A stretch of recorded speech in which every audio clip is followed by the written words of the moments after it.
Right. So we are organizing these sessions on different healing modalities.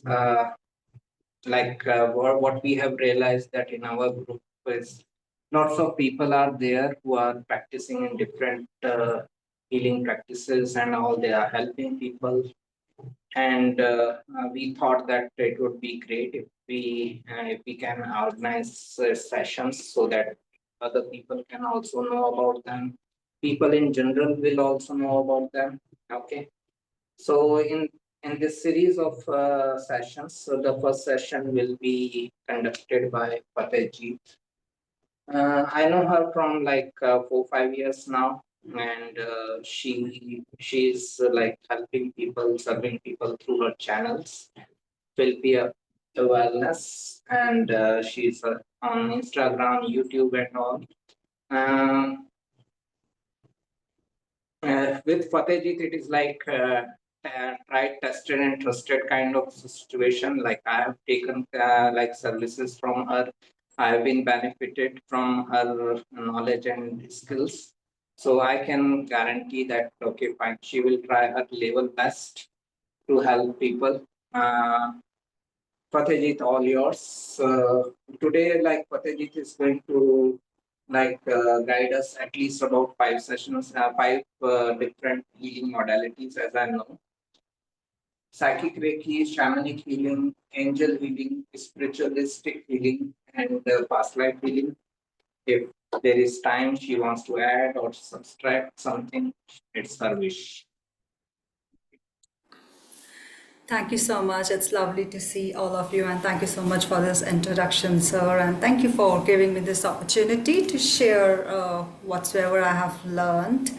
So, good evening, everyone. This is Fatehjiit, and today I would be talking about the healing modalities I'm currently working on. I would not call myself as a healer because I feel that I am a medium and I have been chosen by the spirit, by the angels to do the spiritual work. So I will always address myself as a healing medium. So let me start with the first healing modality, which is psychic Reiki. So this is a new form of Reiki. Yes. Fatehjiit, if I may interrupt, suppose when do you want people to ask your questions if they have any questions about any particular healing modality? Okay, so when they can ask. Yeah, I would be like sharing information related to psychic Reiki, and once I'm done with it, I'll let you know, All and right. then we can open the platform for the questions, and then I'll proceed toward other Okay. modalities. So they can ask questions related with that particular healing modality at the end of description of that. Yes. Okay, great. Let's begin. Okay.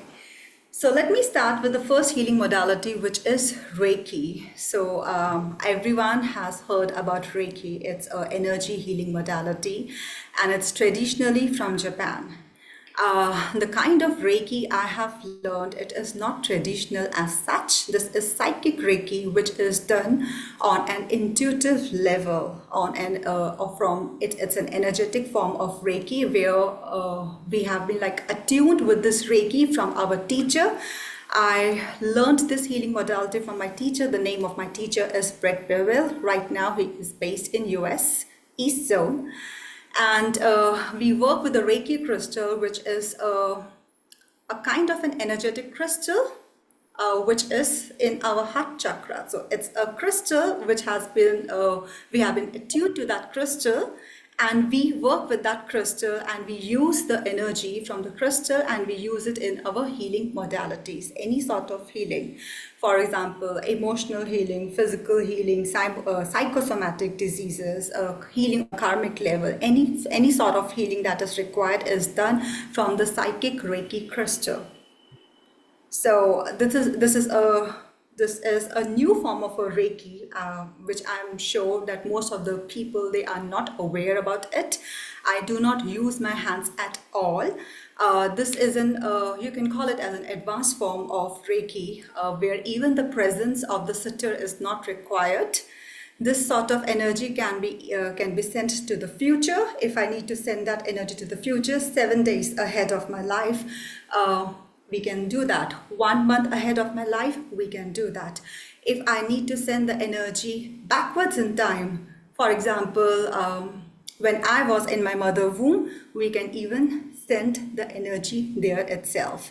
So the way the energy works, it is like pretty awesome, and I have seen a lot of miracles in my own healing journey, and in also in the healing sessions that we do with the sitter. And I mean, like, you name it, and you can do it. You literally have to play with the energy. There are no specific things as if like this is something you cannot do. Our teacher always suggests us to play with the energy. You are open up to the possibilities. There is nothing that you cannot do, and there is nothing and there is no way you can say that the energy cannot be sent this way. So everything is possible.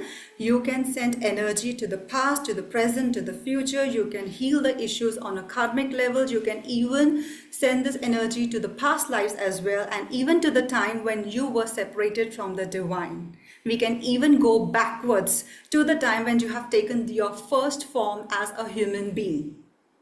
So that's like the power of this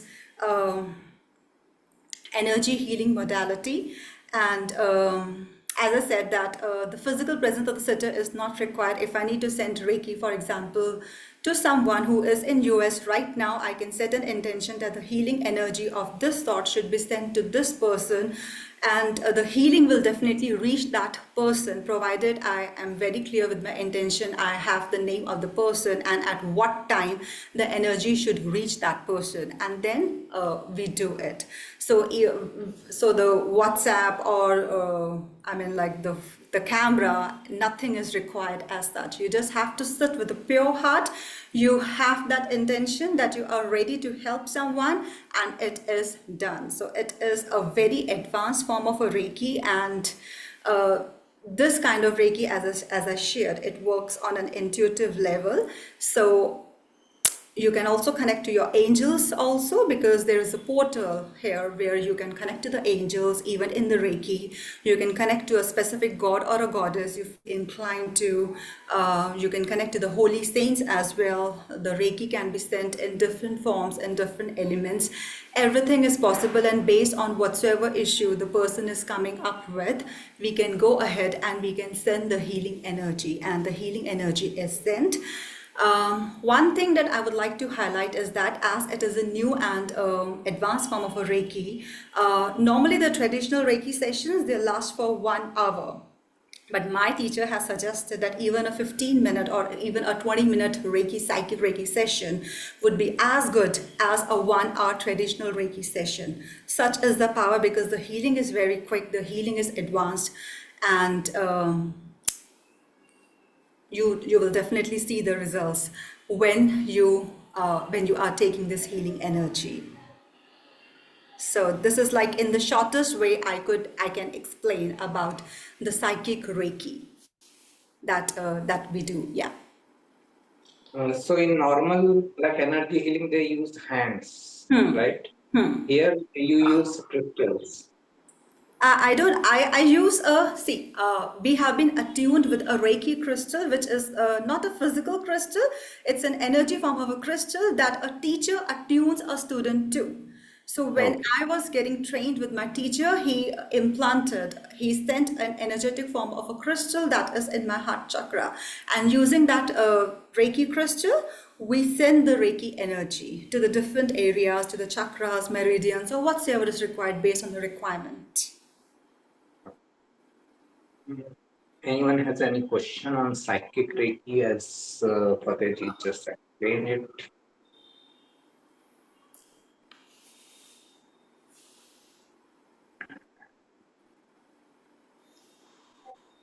Sir, just Yeah, one I have question. a Sure, please, ma'am, go ahead. Then I'll ask my question. okay, Yeah, thank then you. we'll take it. All right. So thank you so much. Like that was really interesting. I'm just really curious if at all the teacher or the guides, like spiritual guides, helping you to do that, have any information on like how come this is a new thing, or it hasn't been done in like traditionally in the past, or is this something developed, or is this something that has always been there but that like our consciousness can only like recently receive? I know that's a like abstract question, and I'm not sure if it's like super clear. Okay, so let me share whatsoever information I've received from my teacher. So, my teacher received this initiation from the spirit of Mega Asi, and he is the one who suggested my teacher to go for this kind of Reiki. So, this is developed by my teacher, Brett Bevel, and he was the one who introduced it. He has been trained with the traditional Reiki, but because he wanted to go one level up, and because he received that insight from the spirit of the Reiki master, that's the reason he is the one who is being like initiated into it, and he is the one who has started it, and he has also written numerous books related to the psychic Reiki.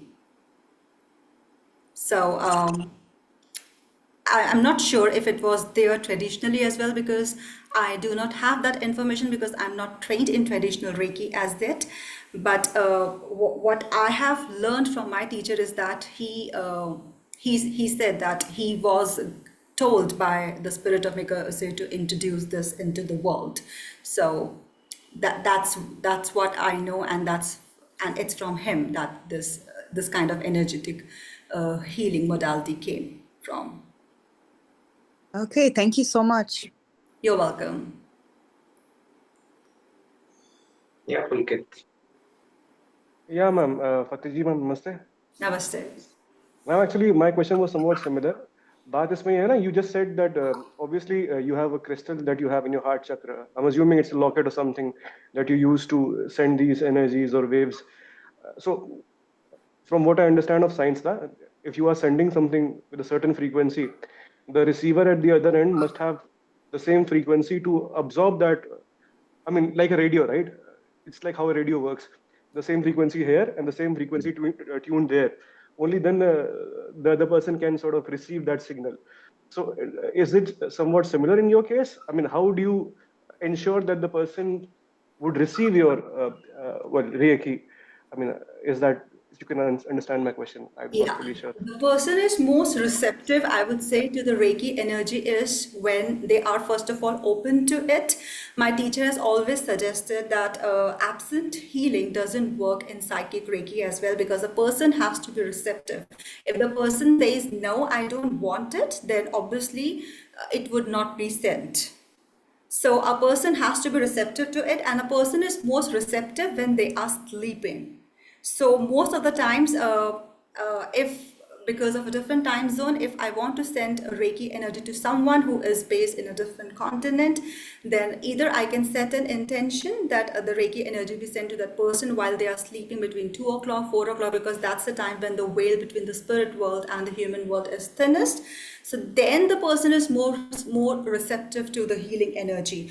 But it's like Reiki crystal is, as I said, it's a kind of energetic crystal that a teacher attunes a student to. So I receive that attunement, and then I send the healing energy. So here my involvement is there a little bit, because the guides intuitively tell me where the healing energy should be sent. So I work in collaboration with my guides, with my teams, with my Reiki angels. They suggest that if, for example, there's a respiratory issue, then I need to send energy first of all to this area of the body, or to this chakra of the body, or maybe to this plane in the body, or maybe the person is going through something. And that's how it works. Yeah. Yeah, ma'am. Thank you for that, ma'am. Thank you. Also, ma'am, just one more question, follow-up question. What if I mean, I'm assuming that if the person is a believer in the Reiki craft, he will get the results early. But what if he's a little skeptical about the whole, process, and he's not really a believer? Does that lessen the efficacy of the healing? It does. In that case, we suggest different forms, other forms of healing modality where even the energy can be sent as absent healing as such. For psychic reiki and for the shamanic healing that I'm going to talk about afterwards, in these two healing modalities, and I would say even in the angel healing, the willingness of a person, the receptiveness of the person is required. In the spiritualist healing, that may not be even required because the healing can be sent as an absent healing. So in that case, we do suggest other forms of healing modality where maybe if you are not ready for this kind of energy, or if you feel that maybe I really don't know what kind of healing she would be doing, maybe this is a voodoo, I'm not ready for it and all that, because most of the people, they do not believe in it. So in that way, if our intention is to help the person, we can send an absent healing energy and it does work. Okay. Thank you, ma'am. So Thank we you. change the healing modality to suit the demand. Okay. Right. Thanks. Right. Yeah, Rahul. Does this healing work on each and every individual irrespective of their condition? Like how much they are depressed or mentally ill? Yes, healing definitely works, provided a person is receptive to the healing. But you said in the beginning that we can send it to anyone like who does not need to sit here or in front of anyone, and even in Hmm. the womb also. So it Yeah. means they are not conscious that someone is sending positive healing frequencies or waves. So if I am talking about like there are so many people who are in mental asylums. So Hmm. like will this work on them also? As I said to Pulkit ji, I think that if a person wants this healing energy, if they really want to work through their traumas and all that, the healing energy will definitely work because your receptiveness is required, your affirmation, your yes is very much required for the healing to work through. If a person is not ready for it, then we do send it through a different format, like the spiritualist healing that I would be like talking about, where the healing can be sent as an absent healing energy. It can be sent to those people who are ill. It can be sent to the minister so that they can take better decisions for the world. It can be sent to people where there are war-stricken conditions, and that way we can send that healing energy as a collective.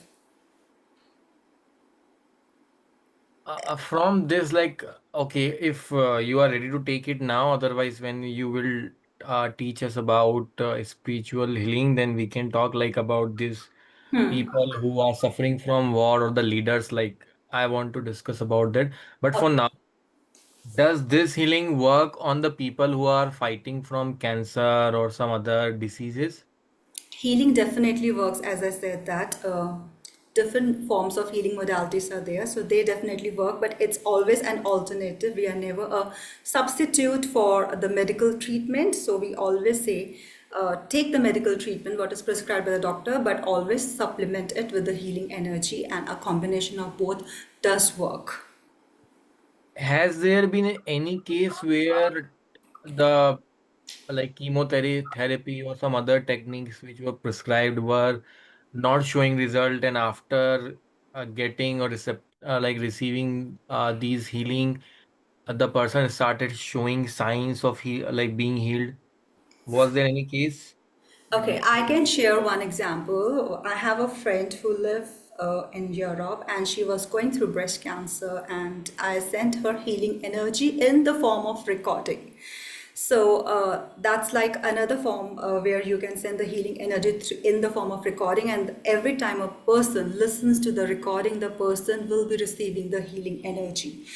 So in that case, because the treatment was very heavy, it was very hectic, and it does take a lot of toll on our nervous system as well. It did provide her relief, and it also gave her some kind of comfort, and it also prepared her for the sessions as well that she was about to take, because she wanted to take the chemotherapy session, but she also wanted the the healing, so that she could have that strength, she could have that stamina to go through the process, because the process, the cancer treatment, sometimes it is very much it is too much sometimes for the sensitive soul. So to give them strength and to help them with this. I know someone like who is suffering from breast cancer. So like when do you say they need to be receptive? What is your definition of being being receptive? Because sometimes when one form of worshipping is not working, we ask them to that dargah or go to church and just offer these. So just sitting and feeling that it will work, this is what do you mean by receptivity here? Because the people who are not in healings and all these things, they are suffering. So like what do you mean by receptivity for them? The person has to believe that there is a healing energy and the healing can be sent in this way and the healing actually works. That's what I'm saying by the receptiveness of the person. if Okay, they, if they don't believe in the Reiki, if they don't believe in the angel healing, definitely that means the person is not that receptive. They are not sure, and whenever there is doubt, it actually blocks the energy to some extent. You will not be receiving 100% result of the energy the way you should be receiving, because you have that mental inhibition that it may not work. So it's like when you are completely free from doubts, and when you know that yes, it can work, and when you are starting it with a positive mindset, it does bring good results. okay, thank you so much. You're welcome. Ajit. Hello, sir. How are you? I joined a little late. Uh, No problem. uh, Thank you for organizing this. Hello, Fatehjiit ji. Uh, my question is regarding past life regression. That's also, I think, a part of this session, if I'm not wrong. Yes, yeah. So I just want to understand a little bit about how it works, and as in if you also do the past life regression as a part of your services, is that something that you do? Okay, so I let me come back to the past life, and then I'll share more. But I just Sure. wanted just to give a simple answer. I don't do past life regression as such. I do past life reading and healing with the angels. Okay. So how we do and what exactly we do, I'll share that. I just want to do Okay. the shamanic healing because that is very much similar to the Reiki, and then maybe I can come to the angel and the past life healing. Thank you. You're welcome. Okay. Any other question by anyone? Benji, आपको नहीं? Pankhuri? No, I want to know about past life regression. Oh, Yeah. okay. We will discuss it. Nitish? No, Swamiji. Okay. And if I just add to what like Rahul was asking, if Fatehjiit allows me. Okay, I understand what he was saying, like about how to know if someone is receptive. Uh, Trust is a huge factor in existence. Okay. If existence is sending you something, you have to trust that existence knows your need better than you know. This is receptivity, and accept it. Okay, that will be like more receptive kind of thing. Like from last 10-15 years, I have not been in like any gemstones or remedies and all. But when these gemstones came to me, I was receptive. Okay, maybe existence wants me to have these gemstones now. So I'm just receptive, trusting the existence knows better for me rather than my little knowledge. Okay, so I feel that this is more like a trust kind of thing. If it helps Rahul, and if it adds to what Patejit was telling. Yes, Swamiji. Actually, she is around 50 years old. So I don't know, like, will she believe it directly? Will she not believe it? It will be, she said it was like superstition and all this thing. That's why I was asking what is like receptivity here. I Because it is understand. hard to make them believe that no, it happens.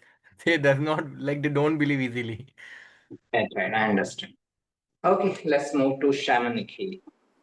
Okay, so it is also very similar to the shamanic healing. The only difference is that here in the Reiki crystal, we are working, in the psychic Reiki, we are working with a Reiki crystal that is like a crystal we have been attuned to by our teacher, which is located in a heart chakra.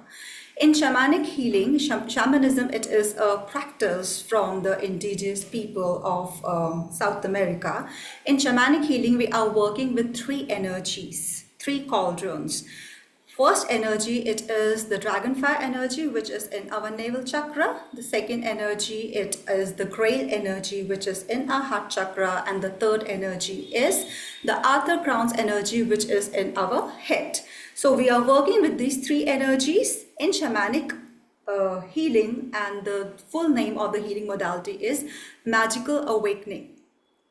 So we are working with the three energies, and again the purpose is to send the healing energies. So some healing energy we sent from the dragon fire, which is in the navel chakra. If there is something for example, if a person is in depression, they need a lot of energy. So the energy can be sent from the navel chakra. If a person needs more of nurturing energy, then the energy can be sent from the grail energy, which is in our heart chakra. And if there is something that needs to be cleared on a karmic level, then that's the time we work that's the time we work with the Arthur Crown's energy, which is located at our head.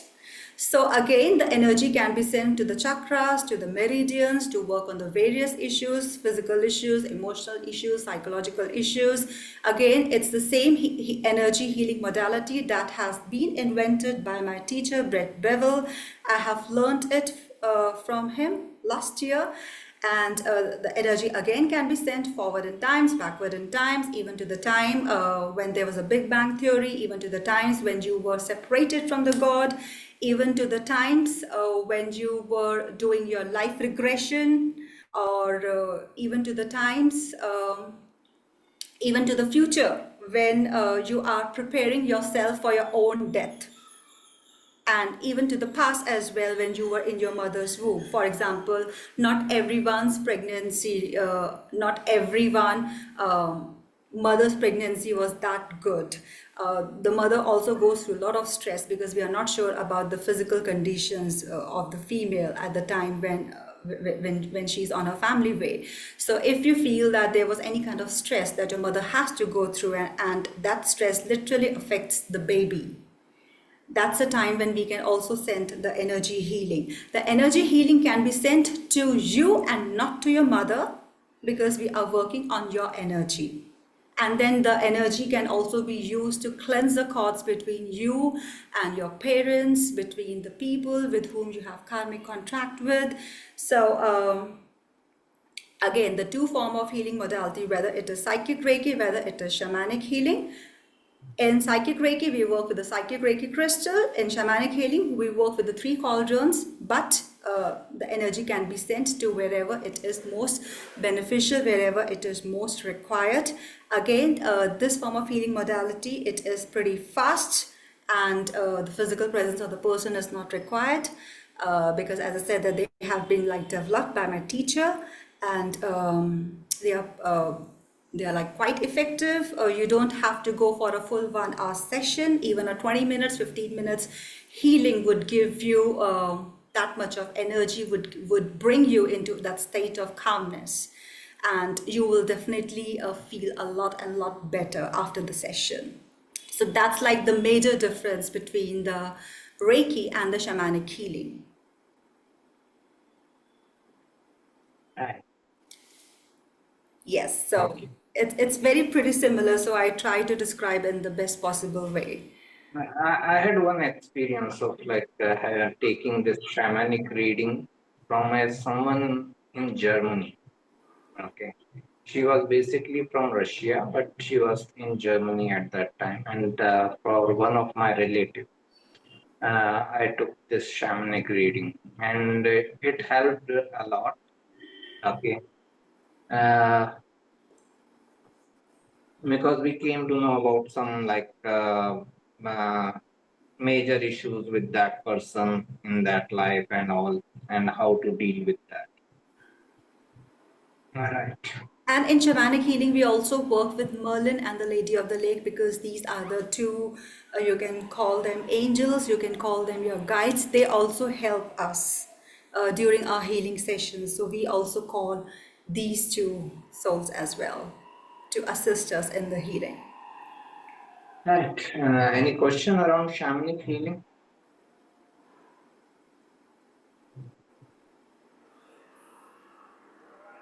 Again, these are very new, and most of the people here in India do not know much about the psychic Reiki and the shamanic healing. My teacher, Brett Bevel, has also written a book on the magical awakening shamanic healing as well. Uh, I'm just like curious, with these energy healings, as you said, person's presence is not necessary. So, you need to give it more time. Suppose I'm taking psychic Reiki sessions for like 1 month. A medicine can work faster to me, right? As I understand. Okay, if I'm taking a allopathic medication or Ayurvedic, it can work faster to me rather than someone who is sending me energy from other side of the world. Does it work like this, or it doesn't? It doesn't make any impact. See, if you are taking any kind of healing and if you believe that it works, if Mm, then it will work. Again, as I shared, you said that you believe more in the medicine, mm. so it will work more for you because you are still not 100% sure about the healing. I'm asking, will it necessarily take that much time? No, it The doesn't time take frame? that much time. It doesn't take that much time as I Mm, shared. okay. Right. Uh, if we have no questions for shamanic healing, we can move towards angel healing. Yeah, Nitish has questions. Fatehjiit, I want to ask you this. So you talked about like Merlin, right? So, what is it? I mean, is it like an entity? Like, is it who exactly is it? Like, I mean, I've read the stories like King Arthur and Merlin. Okay, so Merlin and Lady of the Lake, they are these two divine beings. They assist us whenever we sit for the shamanic healing. Like when we sit for angel healing, we are guided and we are assisted by different angels. So, in the same way, in shamanic healing, we are assisted by Merlin and Lady of the Lake. They are the one who you can say that they are in charge or they are our helpers. These are the divine beings you can summon during our sessions. Okay, so is it like, can we say like in the Hindu context, it is like Kali Ma or something like that? Can we say that? Kind of, you can say that, like that. Yeah. Okay, so it's a deity, Deity, yeah. right? Okay, Kind of, you can say that. okay. Thank you. Thank you so much. Okay, angel healing. I have quite experience this angel healing from Fatehjiit. Okay, so thank you so much, sir. Oh, well, angel healing, it is, I would say it is miraculous because I have received lots of benefits and lots of miracles in my own personal life because my spiritual journey actually started with angels, and angels have a huge role in my life. Being an angel empowerment practitioner, they actually guide us and they assist us in all walks of our life. Um, in angel healing, we work with different angels. For example, if I'm sitting for a healing session, I'll call the angel Raphael. Raphael is the angel of healing. Raphael would be there with me every time I would sit for a healing session with the client, and Raphael will help me, will guide me, intuitively telling me which part of the body needs healing energy and what is the issue the person is facing on and all that. If there is something which is happening on a personal level and the person really needs to forgive someone, then the angels will guide me towards Archangel Satkiel, who is the angel of forgiveness. And then we do the forgiveness ritual, and that is a ritual that we do every night before we go to sleep. Archangel Michael, he is the, you can say, god of the angels, because he is the master man.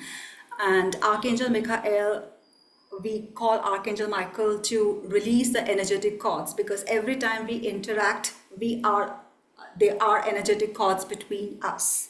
And it is very important to cleanse those energetic cords.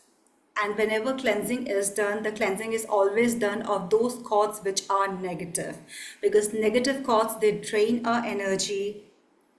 And when these cords, they are not cleansed, they lead to some kind of issues in our life. If we are working on, and then there are angels of different chakras as well. For example, for the heart chakra, there is Archangel Jophiel. For the solar plexus chakra, there is an angel Uriel. So there are different angels who are assigned to us, who are our helpers. If we need any help, for example, if I lost something and I really need help of an angel help me, guide me where I have literally placed this object, I can call upon Archangel Shamuel, and the Archangel Shamuel will guide us where the object is, and they will guide us, and then we can go ahead and search that object. So they are literally angels for even, I would say, if there is even for a blade of a grass, there is an angel. So angels, there is an angel for every second. There is an angel for every minute. The angels, they are our helpers, and they have been given to us by the Creator, so that they can help us in all walks of our life. So in the angel healing, we specifically work with the guardian angel, because the guardian angel is one who is there with us from the time we come to this earthly plane till the time we are still living in the earthly plane, and they will help us and they will guide us throughout. The only thing is that we have to ask. The way we always ask the Creator, we ask God, God, please help me, please guide me. The same way we have to ask the angels, because they can only come and they can only guide us when we call them. So when we call them, they help us and they guide us through all walks of our life. So if there is anything which is happening on a karmic level, for example, in our family, then in that case, we call the angels of our family. If there is anything which you feel that there is something heavy burden and I really need to release that energy on a karmic level, we call the angels of karma. There is even an angel for a specific body part. There is even an angel for a specific body organ. So you name it and you have an angel. And we work with angels whenever we are studying for any kind of healing modality to heal the chakras, meridians, and to heal our personal issues, our relationship issues, and even for prosperity also, we work with angels. Even anytime you need help in any area of your life, whether you want more abundance, whether you want sustenance in your life, you want a soulmate for yourself, you can even call upon angels. They are there for us. They will always guide us. And again, this healing is done on an intuitive level. So you have to call them and the angels will come. They will definitely show you signs through colors. For example, Raphael is for the heart. So the color that is associated with Archangel Raphael is green color. If you are working with Zadkiel, Zadkiel is the angel that you summon when you really need to forgive someone, then the color associated for Zadkiel, it is purple color. The color associated for Archangel Uriel, it's yellow color. So with the colors also, we know the presence of angels in our life. By working on our chakras also, we know that these angels, they are helping in our life. So when just to ask, like when you go through this angel healing training and learn, then you come to know about this angel is for this purpose, right? It was part of the course, the angel empowerment course that I did last year. So there Okay. I learned that this angel is for this chakra, this angel, you need to call this angel if you need help to search lost objects, you need to call this angel if you need to forgive someone, you need to call this angel if you need help with your life purpose, you need to call this angel if you're specifically working with children, you need to call this angel if you're working with animals. Archangel Ariel is for animals. There is an angel who cleanses your aura and who also places a shield so that you are protected from the negative energies, from any low energies, or anything that is not serving you. So, whenever you feel that you are drained all of a sudden and you really need that energy, you can call the archangels, Michael, you can call the angel Metatron, and they will really help you out. But the only thing is that you need to ask. When you Yeah. ask, they are there to help you out. If you need help with your business, you can call upon Archangel Michael, for example. So different angels are there, but in case if you forget, because there are lots of angels and sometimes even we do forget. So at that point of time, you can always call upon Archangel Michael, whosoever angel is in charge of this specific area. Please call them and please ask them to help us in this area of my life, and the angels will come. But we have to believe. So in the beginning, it may be possible that you are calling the angels and you are asking for a sign, and maybe you are not getting the sign. The trick is you need to be patient, and when you are patient, they will show up. They will definitely come and they will definitely help you out. And once that starts happening, your confidence would be raised, and then you are like more eager to connect to your own angels. And the angel that you can always connect to, that is always there with you, is your guardian angel. Normally we have one guardian angel, but then as we grow spiritually in our field, we receive more assistance. So some people have more than four guardian angels also. Right. Ria, you want to ask something? Yeah. According to your experience, is it something that we constantly have to do? Because I've experienced, certain forms of healing. Like, I don't know how deep they were, but you feel better in the moment, and then for a few days, and then the week later you feel like you're back to the same state. I've never experienced the type of healing that you do, but I just wanted to get your input on, like, is this like a one-time thing? Is this something you constantly have to do? Like, we constantly have to shower to clean our bodies.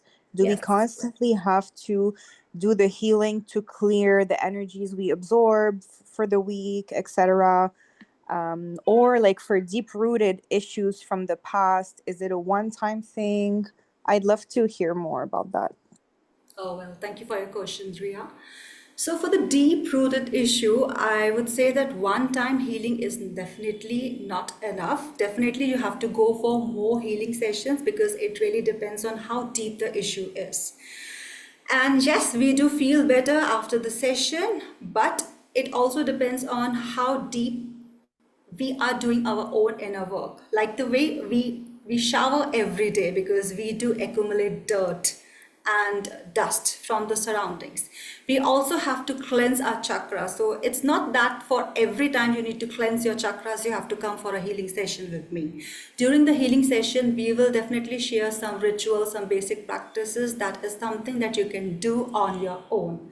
But if there is something which is really bothering you, which is something where you feel that maybe you are not able to do it on your own and you do need assistance, that's the time you can turn up to a healing medium for assistance. We the way we clean our body, we have to cleanse our chakras daily. We also have to cleanse the energetic cords we develop with people we interact on regular basis. It's not the people, sorry for the background noise, it's not the people we interact in our family, in our close circle. Even if you're scrolling on social media, you are accumulating lots of energy. So the chakra clearing and the clearing of the energetic cords and the clearing of the aura, this is something that is part of your own inner work, and that should be done on a regular basis, because when that is not done, that's the time we absorb those energies and those vibrations from the outside, and then they come into our energetic, they come from our aura into our energetic body to our physical body, and then we get some symptoms that something is not right. So something you have to do on your own, and if there is a persistent issue, and if there is something deep issue, and if there is something which you think that it could be something from the past life, then depending on how deep the issue is, the healing is prescribed. Whether you have to go for 1 session, 2 sessions. For example, if you are clearing something on a karmic level, obviously there are more sessions required. So in the first session, for example, 40% is done, but in the next session it would be 60% or 70%, depending on how it is. So for few sessions you really have to go deep, but but for others, we have to like do our own inner work. The way we take care of ourselves, we also have to take care of our own energetic body as well, so that we stay healthy and happy and gracious. That makes sense. Thank you so much. You're welcome. It may be a stupid question, but how different is angel from the souls as we understand? Like we say that soul has departed the body. What is the difference between the soul and the angel? Soul is like, our soul resides within us. So when our soul departs from the body, we are no longer alive. We are dead. Angel is like someone who has been designed, who has been like given to us from the Creator, who takes care of us and who helps us in our earthly journey. Angels have never taken the human form. They were always angels. So in the next healing, after the past life, I would be talking about the spiritualist healing, where I would be sharing the difference between the angels and the spirit guides. So angels, they have never taken the human form. They were always angels, and they have been given to us by the Creator to help us. So they are definitely a separate, you can say, a mystical being for our assistance. You can call them helpers. Spirit guides are also helpers. The only difference is that they have lived a human life, and they know. And the other difference between an angel and a spirit guide is angels do not have ego. Spirit guides do have a little bit of ego, because they have taken the human form, but they are well versed of the challenges and the chaos and the circumstances that people in the earth plane goes through. So the angel healing, we are assisted by the angels. In the spiritualist healing that I would be talking about after the past life, we are assisted by the spirit guides. That's the difference. Yeah. Okay. Any other question on angel healing? Yeah, Rahul. Like this is like very much new to me. So like I will just ask the question which are just popping in my mind. Uh,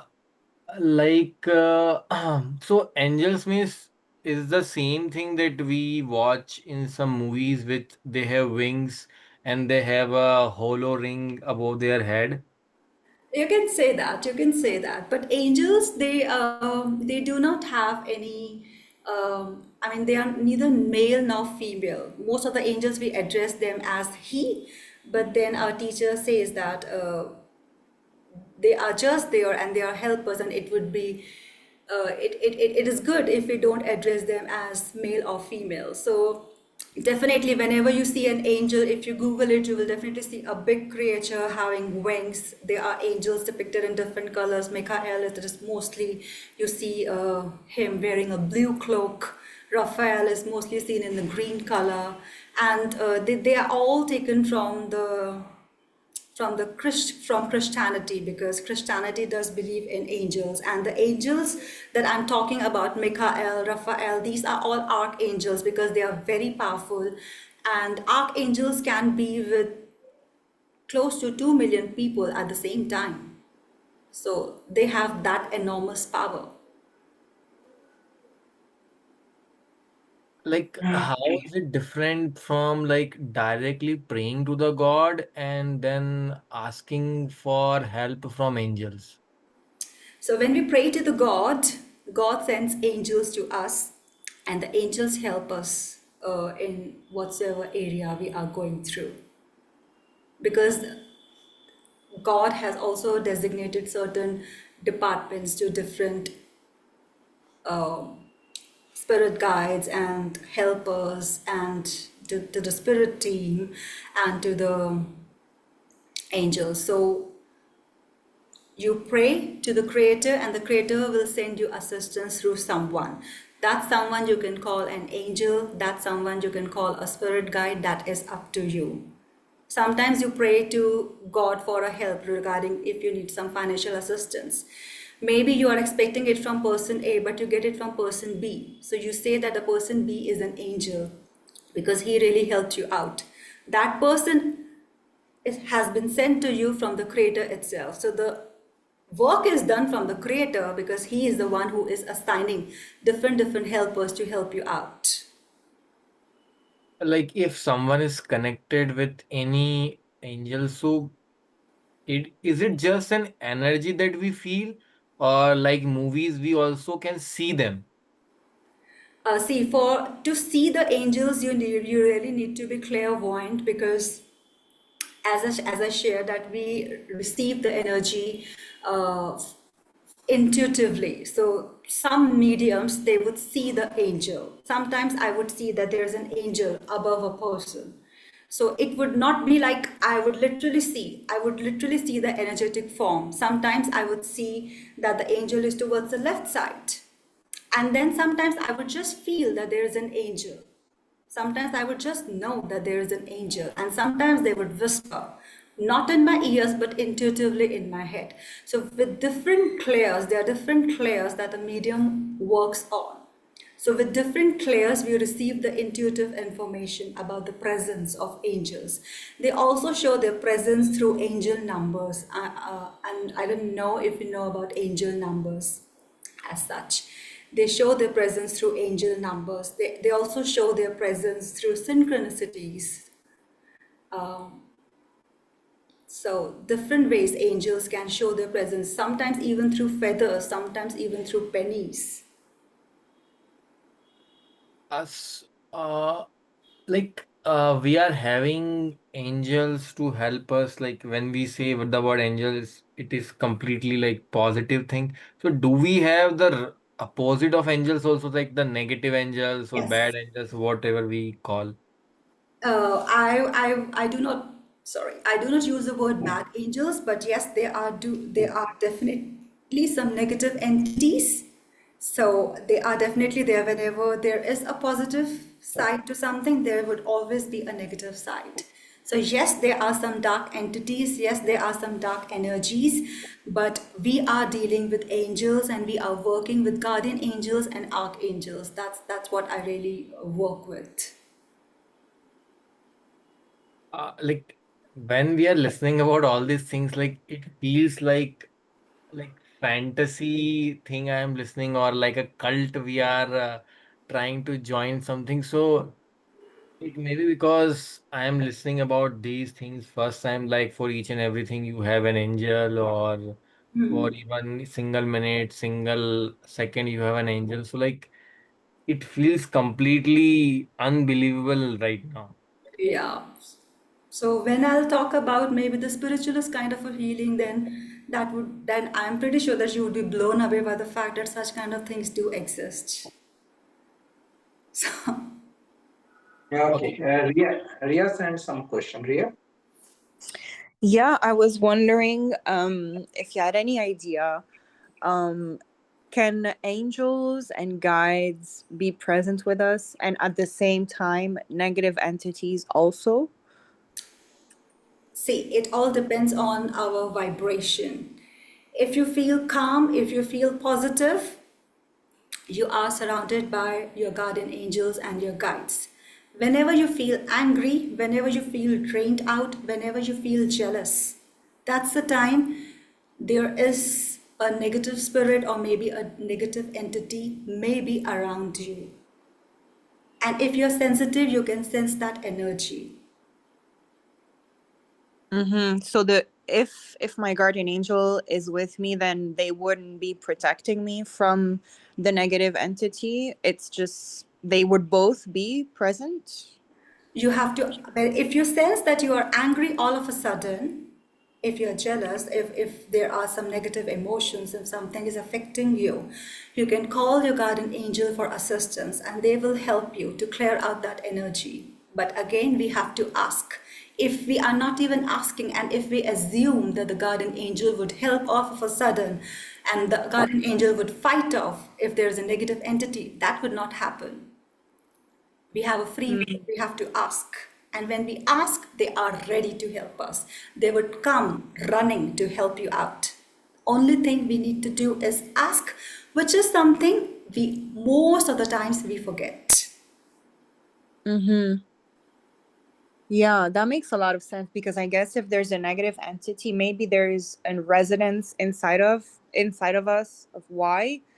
Maybe something that's attracting them. Maybe we have anger that's not dealt with, and if we don't ask, it means that we're like accepting it, kind of thing. So that's the reason that's the reason I share that the clearing of the energetic body should be done on a daily basis so that we are free from all these energies. And it is not that we will not have these feelings of anger, jealousy, and hatred, because at the end of the day, we are human beings. We have come in this earthly realm to experience all these emotions. So they would be part of our life. But the only thing we have to do is whenever we feel their presence around us, we just need to observe them and then call the angels for assistance or the guides for assistance so that they can clear out that energy and they can help us proceed further with the life, because lots of energy is definitely wasted if we give into the anger and if we give into the negative feelings. They really create havoc on our lives. Yeah, that's true. Okay, so any other question on angel healing before I just read Radha Madam's message for Fatehjiit and then we can move forward. Okay, Radha Madam says, dearest Fatehjiit, you look vibrant and radiant, Reiki radiating. This is such a beautiful topic. I must leave to two more meetings to go. Please do provide the recording. Thank you in advance. Grateful to all. Thank you. Wait. Okay. Thank you. Uh, right. So first, you want to talk I about past will life. I will do the past life because that Right. is very much linked with the angel healing. So I Right. don't do past life regression as such. The reason why we don't do past life regression is, see, in the past life regression, we are getting instructions from whosoever is doing the past life regression, maybe from a mentor, maybe from a teacher. So we go into a past life and there is a very high possibility. For example, I'm deeply affected by some things which are happening in my life. So I'm going through relationship challenges. I go for a past life regression session. My teacher is giving me instructions. I see something I have done in my past life that has really impacted me, that has really affected me, and I'm like deeply struck with those emotions. That's the part that our teacher says that we never take the client with us in the past lives. Why? Because there is a very high chance. First, the client is already disturbed because the reason they contacted you is that they are going through a lot of things in their own personal life. Then you are taking them to the past lives. They see that these are the things I have done in my past life, and maybe I am the one who is suffering because of XYZ things. They would take up the emotions from their past lives and then it would be like an add-on energy. This is the energy level of the person who has come for a session. He has seen his past life and now it is here. It is now very difficult for us to clear that energy. So that's the reason the technique that has been given to me by my teacher, Cindy Smith, who is based in Canada. She said that we never take the client with us. So I, as a practitioner, I will visit one of your past life. There is no need for you, for me to visit each and every past life of you to understand why you are going through a certain pattern in your life. I, as a practitioner, will visit one of your past life. I will ask the angels question. Angels guide me, the age of the person, and I'll ask for certain details, maybe the age of the person, where is the person located, what is the recurring theme, why it is happening, and if I need more clarity, the angels again will intuitively guide me. So the angel that we work with in our past life is Archangel Razael. So I would be working with the Razael, and the client would also there with me. The client would also be with me. So the client, so the Archangel Razael is with me also, helping me connect to the past life of the client, and the Archangel Razael is definitely with the client also, because sometimes we do ask the person to close their eyes and just to take calm deep breaths, but then how often are we able to do that? We are very impatient, we really want to know what is it, why it is happening, and then we are nervous, and then sometimes our hands are like this and that and all that. The Archangel Razael is there with the client to soothe the client and to help the client so that the client is balanced. So we, as a practitioner, we visit the past life, we understand the recurring theme, the situation, the issue, and if we need more clarity, we take that. It is a very quick, it is not a very heavy process. It doesn't, we don't go into in depth. And once we understand the pattern, we will share whatever is required, and then we will share it with the person. And then afterwards, we also do the past life healing. Why past life healing is because now I have understood that I have done XYZ thing. So this is a pattern that is there in my past life, because of which I am facing these issues in the present life. Now, what to do? We really have to clear that energy on from our cellular membrane so that it doesn't impact our present life. So for that, Archangel Razael, again, you have to ask the Archangel Razael. The client has to give permission, because without permission, the angels would not be able to do. So Archangel Razael will help clear away that issue from all the timelines of the person. So whichever timeline, whether it is 50 lives or 70 lives or whatever lifetimes, that issue may have impacted that person.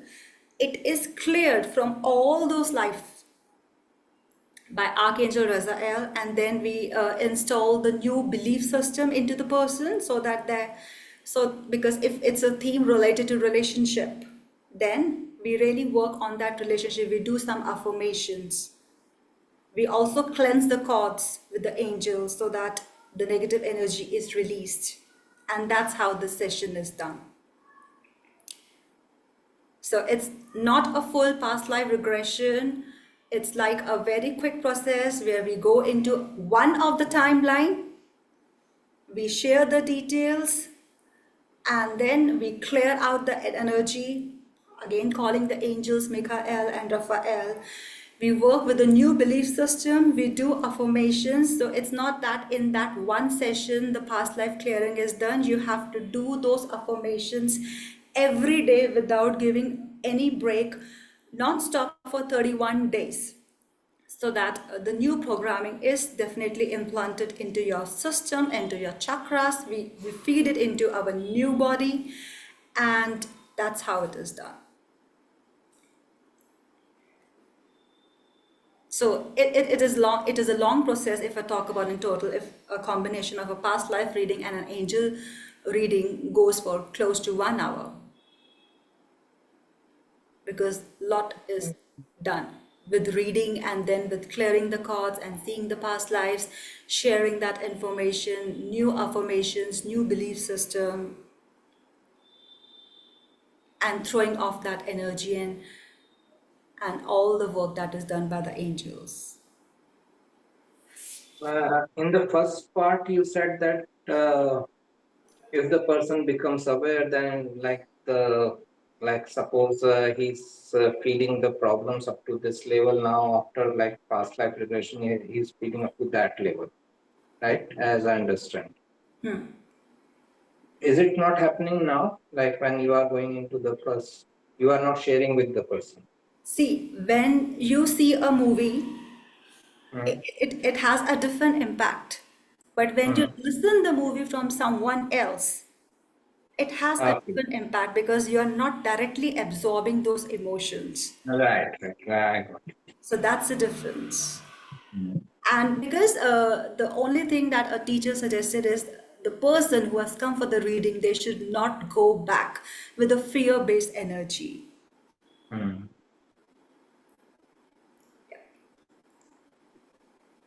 Yeah, Ajit. Uh, so, uh, in regards to past life regression, I've read a few books. I don't know if you know about Dr. Brian Weiss, who is considered like a eminent figure in this field, and he's called the father of past life regression. He was the one who made it very popular. Uh, and I think you'll find his books in every popular bookstore throughout the country as well. So, from what I have read in his books, is that when you are in the past life regression session, and obviously an expert and guide who's there with you, an expert physician who is there with you throughout the session, he will guide you through it, and he will first make sure that you are very calm, in a very calm state, and then only you will be able to proceed and go through that past life regression journey. And whenever that happens, you are just like watching a movie, because obviously in your past life you will be in a different body, not the same body. So it's just like watching a movie.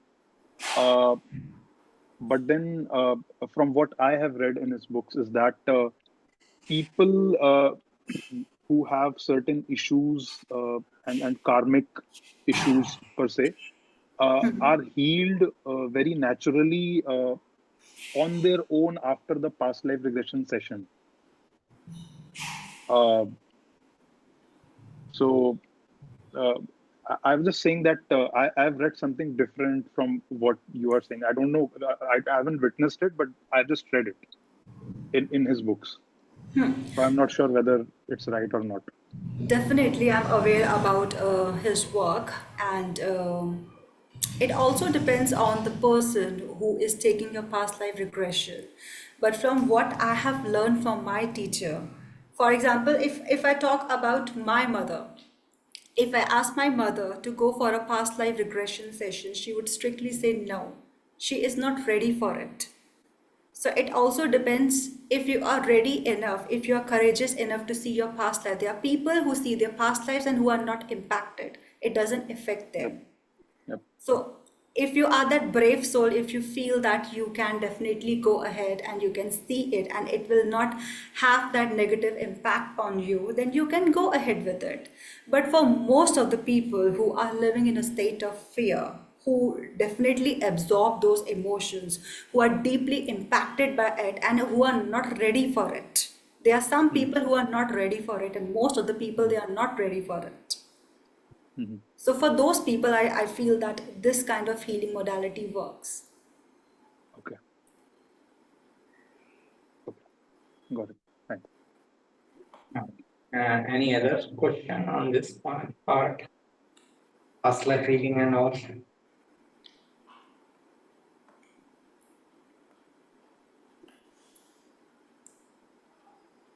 Yep, Rahul.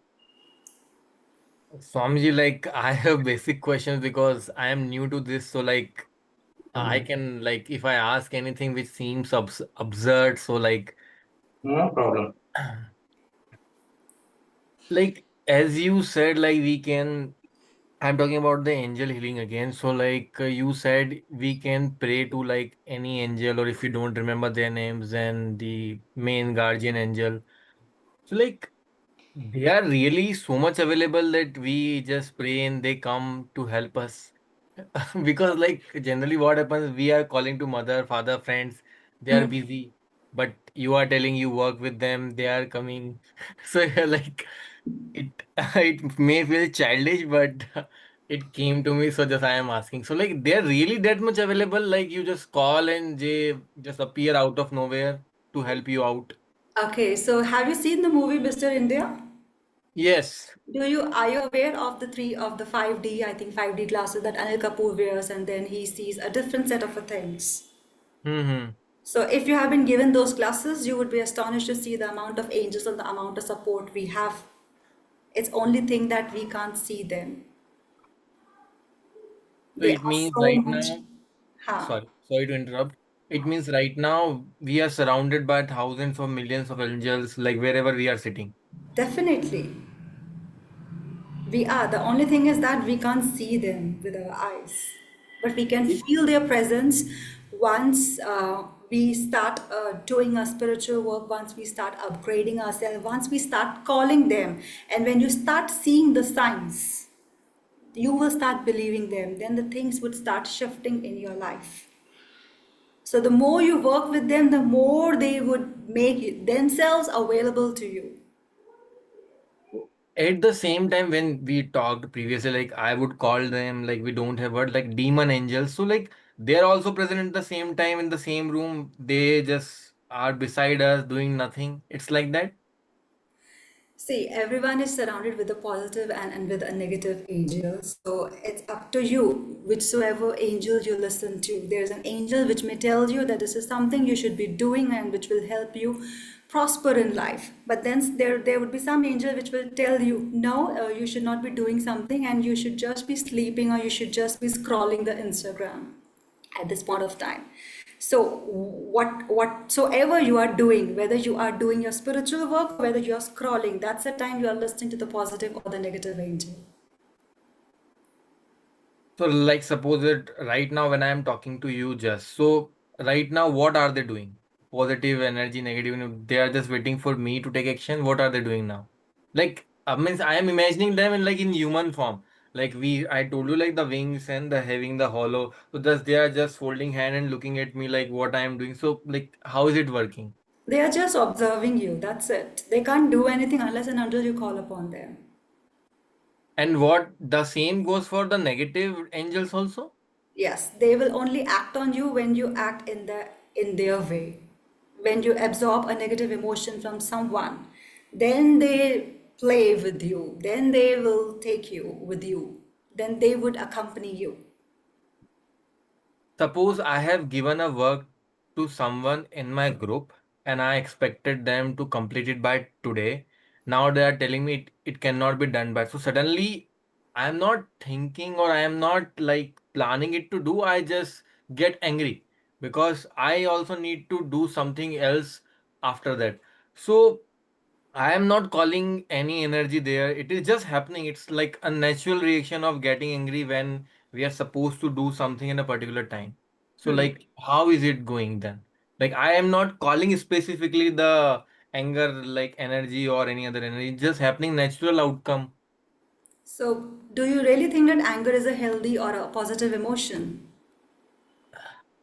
Sometimes I feel like when we are exercising, when we are running, when we are like preparing for such athletic work, like it helps. Like even anger helps to uh, do a lot of things. Like suppose that uh, regularly I am doing 5 push-up, but if somehow I get angry that what the hell I am doing only 5 push-ups a day, so that time I am capable of doing 10 to 12 that time. So naturally the outcome has increased. So that time you are using your anger to motivate you. But the anger that you're talking about, if someone is not doing something and you are expecting them to do it, anger is like a natural outcome you are saying. But ideally, in that situation, we should not be feeling anything. if we talk about in spiritual way. No, but like in materialistic way, like we cannot bring spirituality. Not like they are doing work. We cannot say like it's spiritual. Whatever happens, it happens. We have to ask them why the work was not done. What were you doing? You are not serious. So like we have to talk in this manner only. So you are saying that if the anger is there, that means there is a negative entity around you. No, I am asking you, like anger was an example. Like it could be anything. Sometime it happens that someone says something to us and suddenly tears coming out. So like, so it is happening because some negative angels are more near to us, or it's not like that. So it's happening to you so that you can observe yourself and you can refrain yourself from that energy by not reacting to it. See, some of my answers you may find it weird and you may find it that what is she saying? I'm saying something and she is replying in a different tone, but I'm just saying that instead of the regular reaction that we normally normally do in such situations, if you change your reaction, you will not feel anger. Being angry and doing push-ups, it's a different story, but being angry and feeling as if like now there are a lot of negative angels around me, that's a different thing. I don't know if I'm able to explain it to you No, or like, if like this is even I am understanding it. Just that it happens that sometimes we know about some religions, so we understand things because we have been listening, reading about for a long time. But if our angle is coming suddenly to us, so it takes time to like process the whole thing, like how, what, logics and belief. So many things goes on constantly to figure it out. the anger that Right. here I'm talking about is about when there is a chaos or when there is a challenging situation and the things are out of control and you really want the things to get better. And if the situation is there for quite a long period of time, that's the time when there is definitely a presence of a negative entity. But the other anger that you encounter when someone doesn't listen to you and all those things, that's like a different story altogether. Okay. So like we are dividing anger into like positive and negative things also.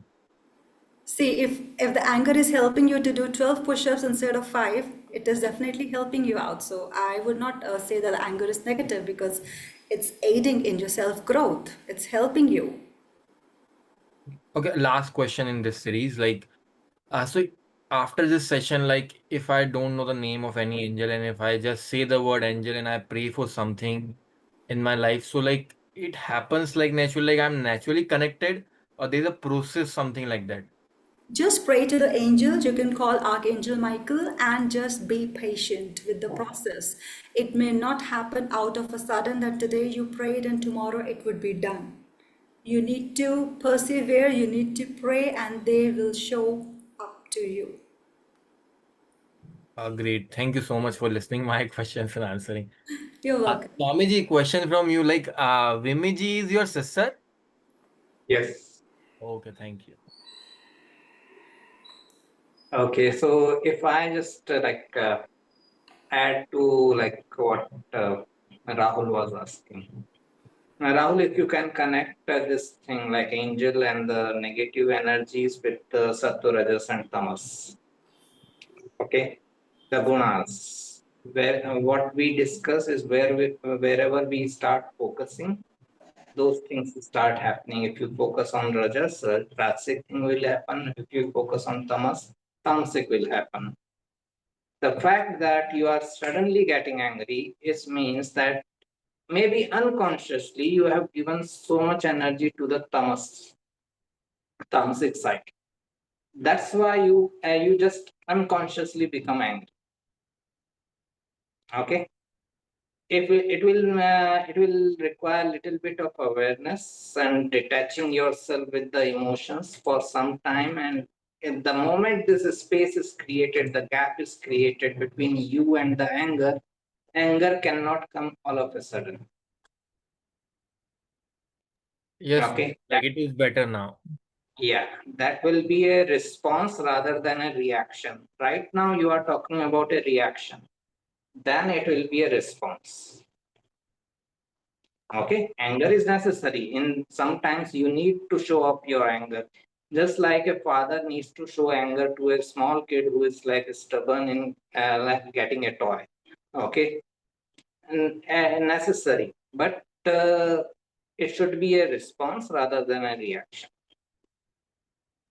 Thank you so much, Swamiji. Yep. Ajit. Uh, it's said that good and bad, or maybe God and devil, both exists within us.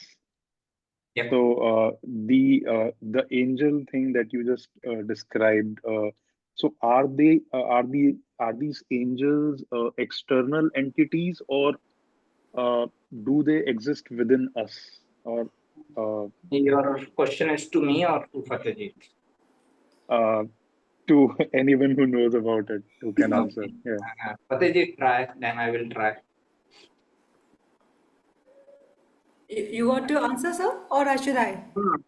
First, it is your session, so you first try, then I will try. Okay, so the archangels that I'm talking about, they are external entities. So they have been like given this work by the creator to help humankind. So they are separate entities. And then the guardian angel who accompanies us, even the spirit guides, they are other separate entities, but we all come under the umbrella of the creator, of the God. Even the negative angels that you're talking about, they also come under the creator also. It's just that their work is different. They take us towards ego, they take us towards harmful actions, and they take us towards things which will not help us in our spiritual journey. They will take us away. But yes, the other thing that you're talking about, the good and the bad angel, if I talk about in a different context altogether, definitely the good and the bad exist within us. So I can also say that there is definitely a good angel and there is definitely a bad angel within me as well. But the angels that I am discussing here in this session, they are separate entities under the umbrella of the creator. Okay, so if I explain it now. So there is an ocean, there is a sea, right? And you take one glass of water from it. Okay. Now you go in a laboratory, you test that water. It will have all the essentials of that ocean water inside it in the same percentage. Okay. That is the difference between inner and outer. We talk about inner because we have this body, we identify ourselves with this body, but the moment this body drops off, what is inner, what is outer? Okay, so this is the whole thing. If it helps, Ajit and Fatehjiit. You mentioned that the spirit guides are like enlightened human souls. Uh, the spirit guides, they are different from the angels, because angels have never taken any human form, whereas the spirit guides are like, if I can call them, like enlightened human souls. So whenever we say that a person is liberated from this cycle of birth and death, and like he's enlightened, someone like Gautam Buddha, so can we call them like spirit guides, as in they are enlightened or something? I would not call a spirit guide an enlightened human person who has taken the human form. So the spirit No, guide, no. Sorry to cut you. I mean that enlightened soul, as in no, no, a soul who enlightened does soul. not want to take birth. No, so that's not what I refer to as a. I mean, like if you say that someone who is enlightened and who has refused to take a human form, that is a spirit guide. That's not what we believe to be a spirit guide. Spirit guide is someone who has consciously taken the call that he would not take a human form, but definitely it's not compulsory that he or she is enlightened. He or she is someone who has done the spiritual work in one of their past lives and whose life is very much similar to what our present life is. They understand the intricacies of the human world. They understand the work and the challenges and the chaotic conditions of the human world. They volunteer to the creator that I am going to accompany this person during this specific area of their life. They may change during our human journey. For example, when you are born, you may have a different spirit guide, but as you grow, as you evolve, you will have different spirit guides. Once your role changes in your life, once you evolve, then the spirit guide also changes. So the guide who matches your frequency accompanies you. For example, if I sit for reading, I do mediumship reading where I speak to the people who have elevated from the earthly journey and who start their spirit journey in another planet or maybe into a different uh, area altogether. So at that point of time, my spirit guide is my working guide who is helping me out in the readings. But when I'm doing healing, then my spirit guide is different because that spirit guide is helping me in the healing work. So the spirit guides are different, but definitely someone who is enlightened, I can't say that. Okay, Does it help? got it. Yep. Uh, one more follow-up question or observation rather. So, so one thing that I have observed is that if we talk about Hinduism, there are many deities, and whenever I feel that whenever you are going through a specific dasha, you and I obviously by deity I do not mean like uh, a deity in the form of an idol, but rather an energy. So when you are going through and sir, this is specifically for you. I think you will be able to answer this because if we are going through a specific dasha, we are attracted towards a specific deity, and in another dasha, we are attracted to another set of deity. So uh, what do you feel about that? Because when I looked at the dashas that I was going through, I felt a certain level of attraction towards a different deity, and now I am attracted towards a different sort of a deity. So, in what is your observation on this thing? It is the same thing as life moves through the dashas and changes happen in life through the dashas. Uh, as we go through different dashas, we get attracted towards different deities, different different energies and all. And again, the only thing we should have is the trust that okay, now God is sending me in this direction. Maybe this direction is necessary for.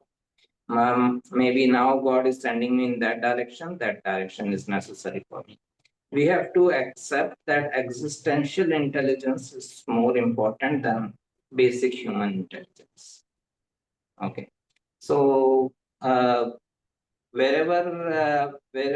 whichever direction universe sends you, you should be like receptive.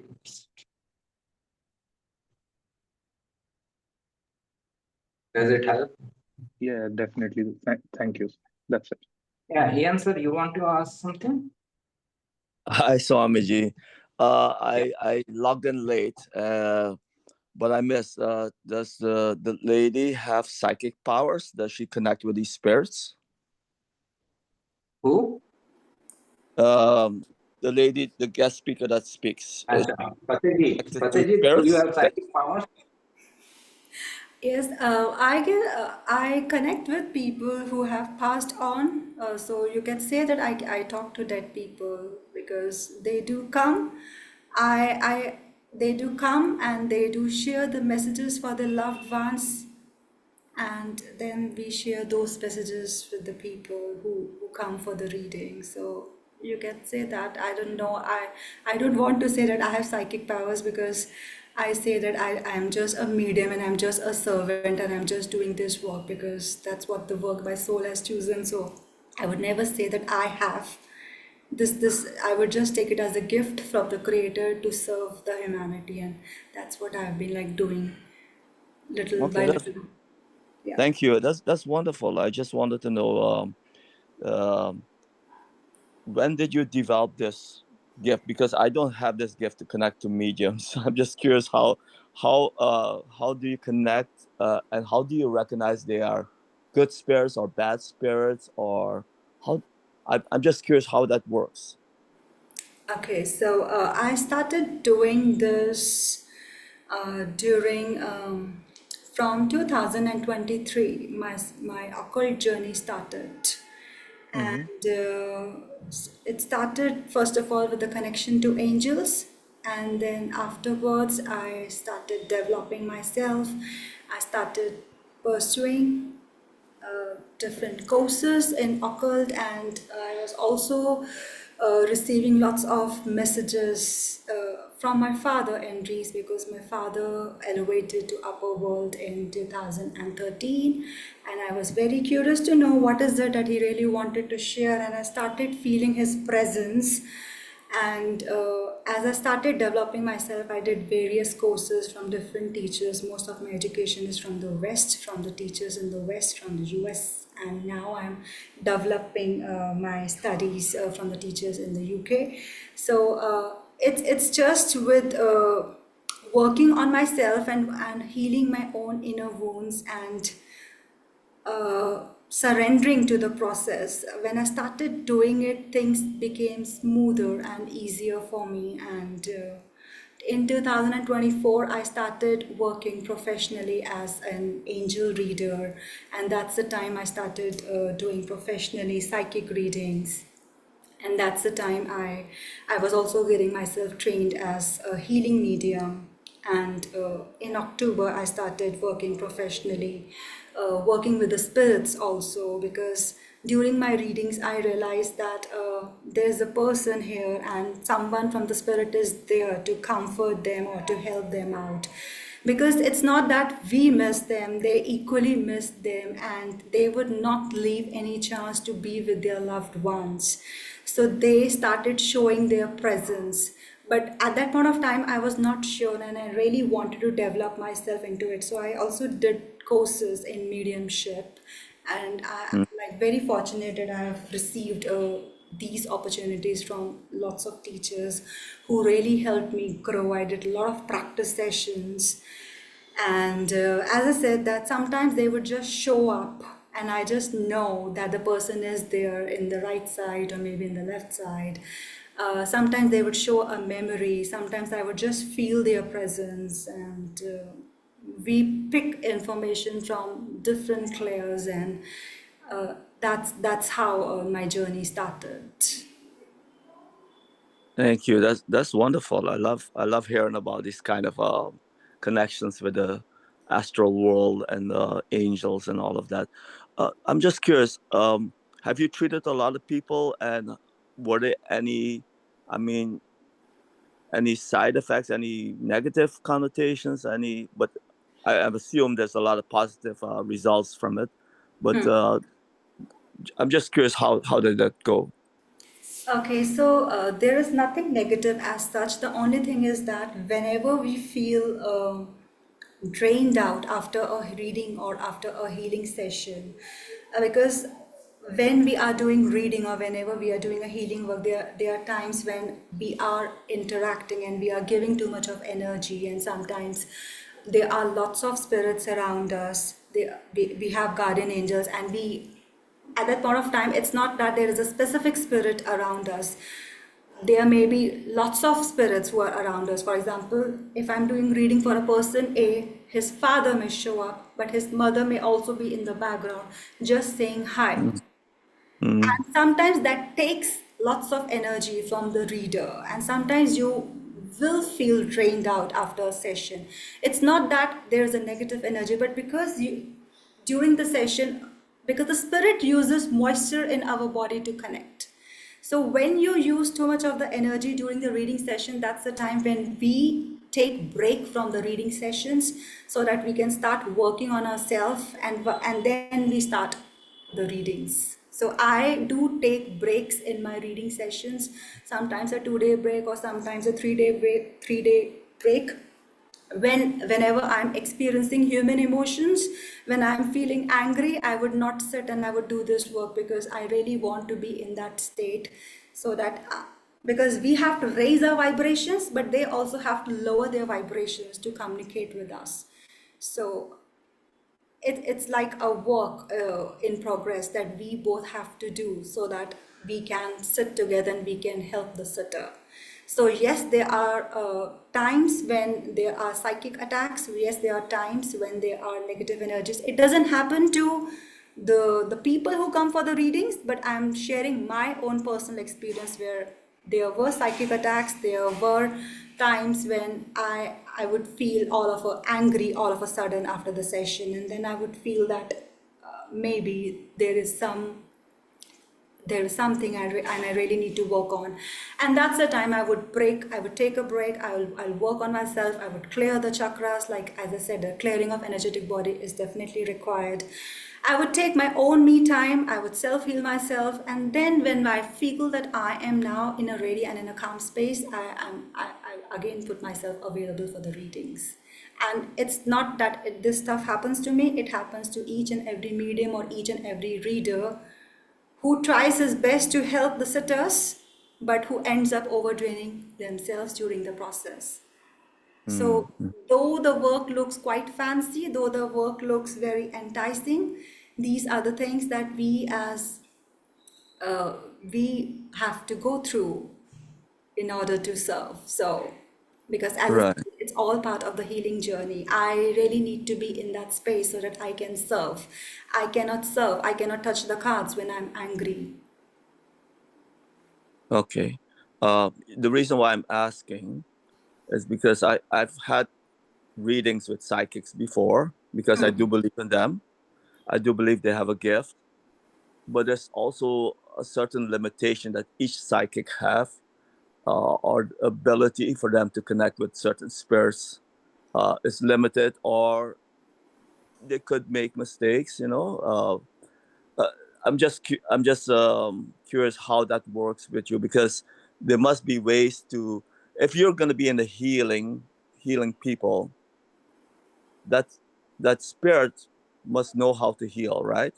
That's what I'm So going to talk about in the spiritualist healing, because in the other forms of healing that I discussed, I am somewhere down the line involved, because the angels and the psychic Reiki crystal and the three cauldrons, they are Merlin and the Lady of the Lake, they are guiding me intuitively where the healing need to be sent. In the spiritualist healing, I am taking a back seat. I am putting myself out and I let the spirit work through me. So I am not doing anything, I would just be in the background. So we move into a state of trance, we move into a state of surrender where I would just know a little bit, or sometimes I would not even know exactly what is happening, and I let the guides do their work, because they are the one who are being trained in the other world to help humans. They have been given this information, this education. They are studying about it in their world, and they have a contract with us, to help humans, to help the people who are the healing mediums. So the spirit guides come through us, and then they do the healing for the sitter. So I would not be involved. I would just be there and I would just be watching. Oh, this is what they are doing. This is what they are doing. And sometimes in one of my reading, I would not take the name of the person, because the readings are always confidential. I just want to share an experience. I was sending a healing energy to one of my friends. She's in UK and she told me that she has COVID.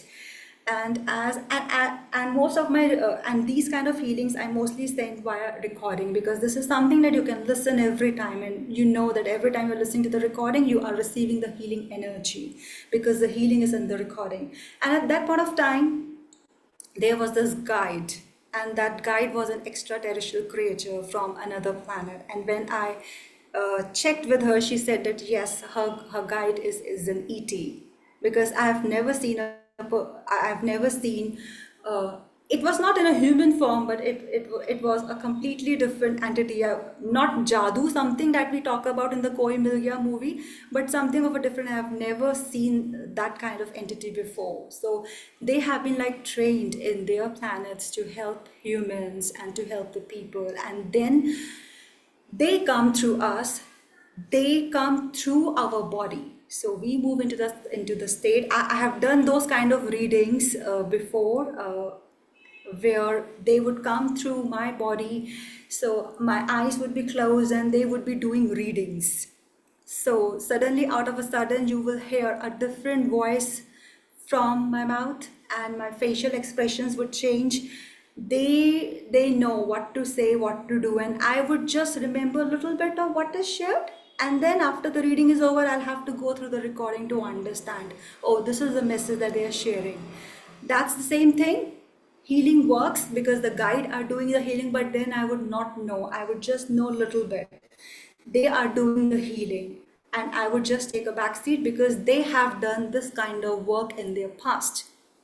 When they were in the human form in the 16th century, in the 17th century, whatever century they were in when they were in the human form. So it is very important to know your guides as such. Thank you so much.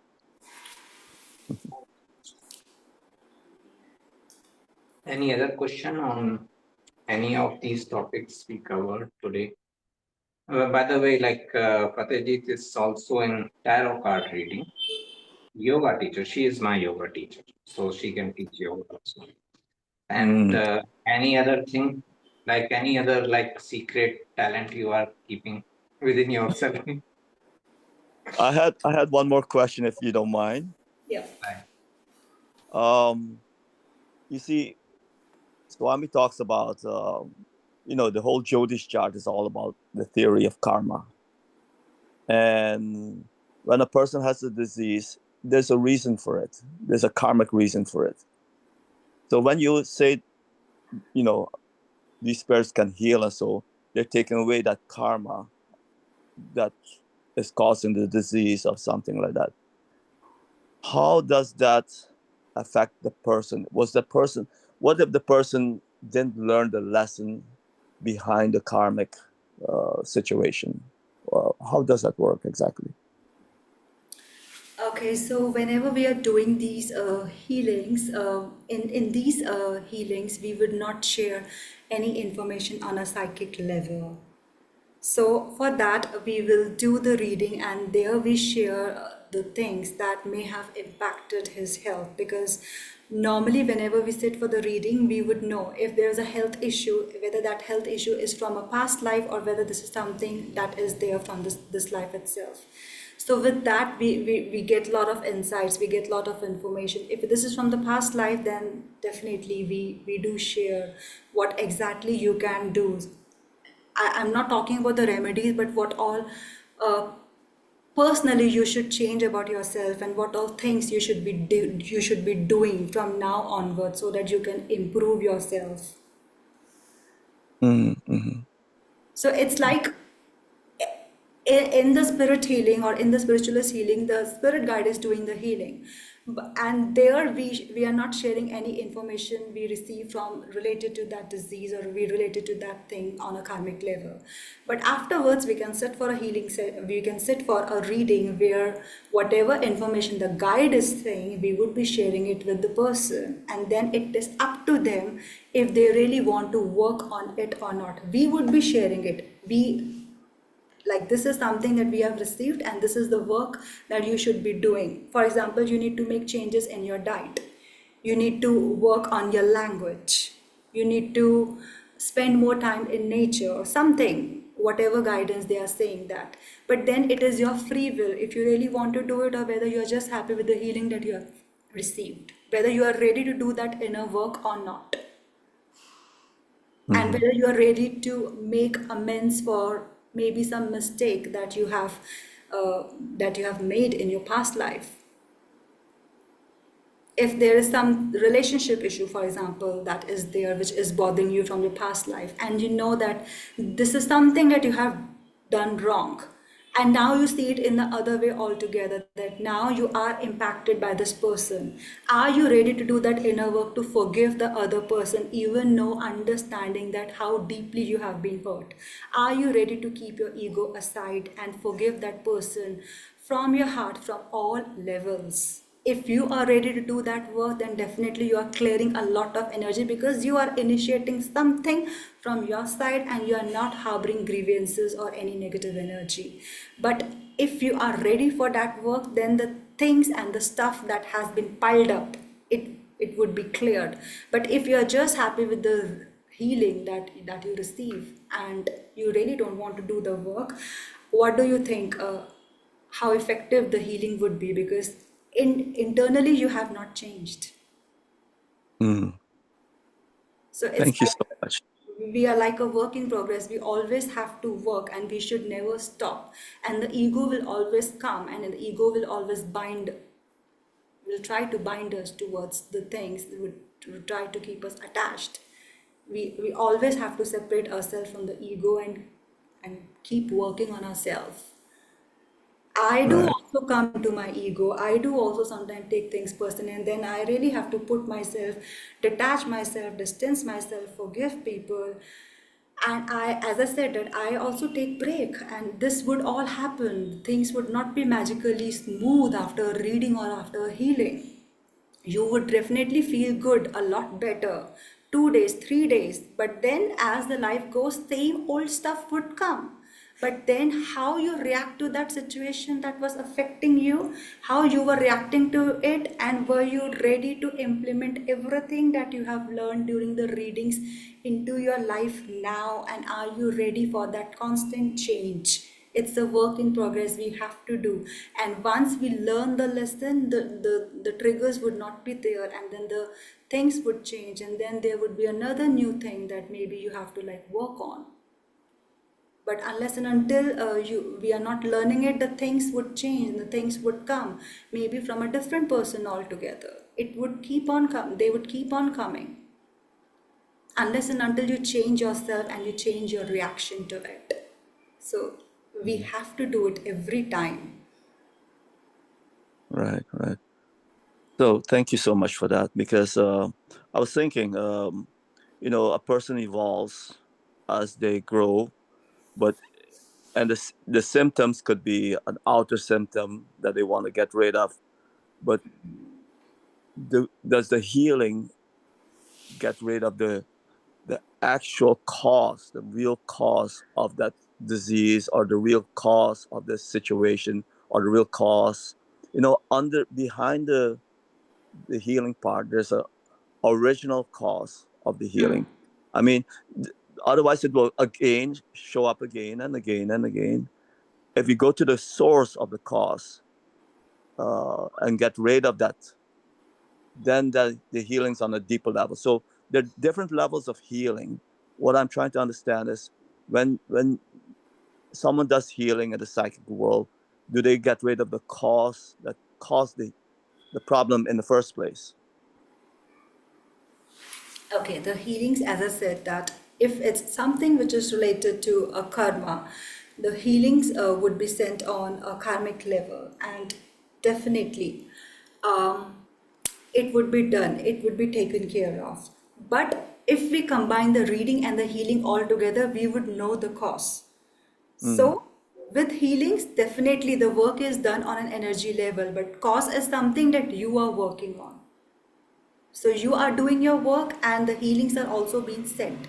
And a combination of both actually works. Okay, got it. Thank you.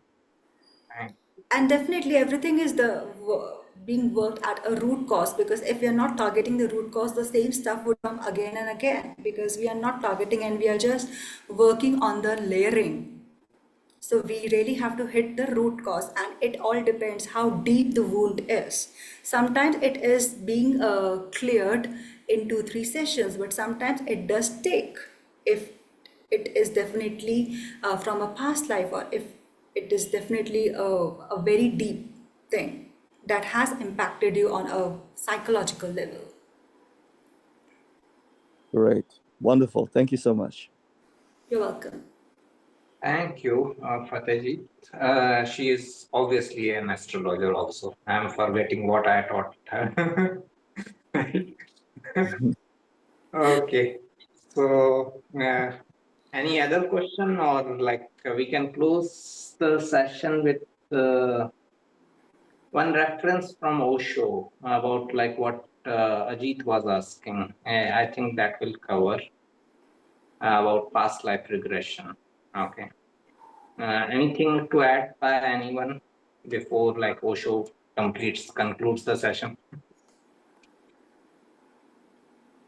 Okay, so Osho says in one of his book, I think मैं मृत्यु से खाता हूँ, or in English you can find it and now and here, is that if nature provides you for something, if nature makes an arrangement for something, it is for a purpose. It is for a purpose that you have forgotten your past life. There is a purpose behind it. Forget about past life, even if you remember each and every event of this life. And this month, forget about one, this month, in 1 month, whatever happens, if you remember all of that, your mind will go in chaos. Okay? Because mind needs a space for conscious functioning. And if you remember every event which happened in 1 month, even your mind will be in chaos. So it is necessary that you forget your past life.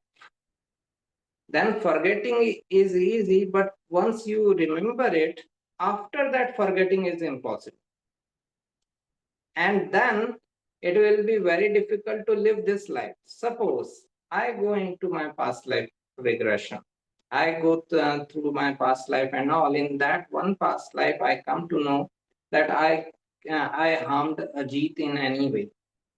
Okay, I harmed him in any way through any crime. Okay, I will come to know about it, but will it be easy for me to live my life with Ajit in this life? Now, whenever I confront him, I like look into his eyes. Will I be able to face him because I committed a crime against him in my past life?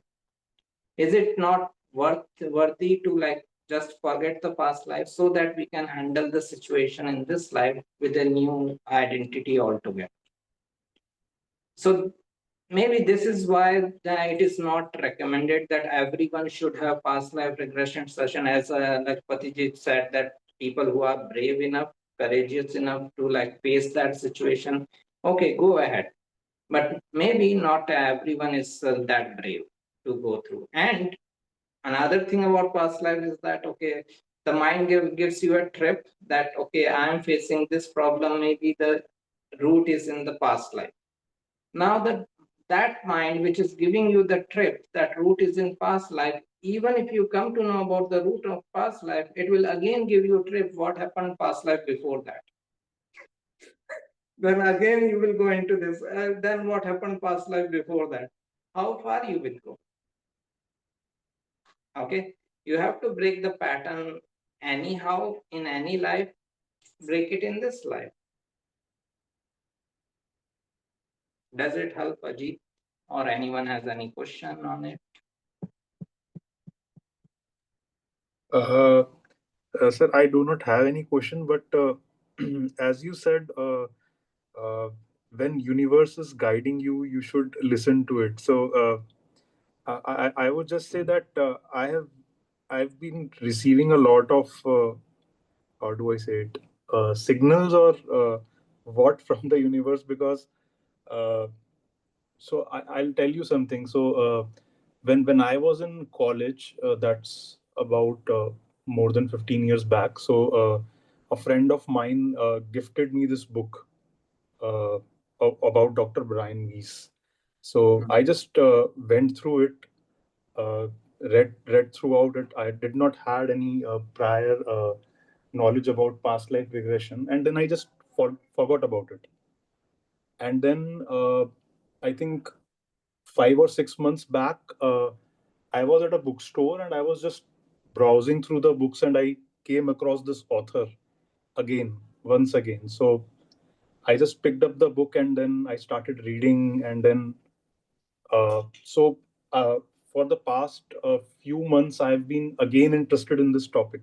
So I just feel that there is someone trying to tell me that I need to go through this topic or maybe understand it better. Right.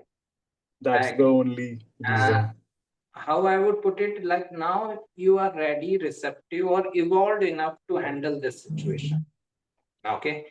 In 15 years ago, maybe you were not ready. So, okay, fine. You didn't take it seriously. It went into your subconscious, unconscious mind.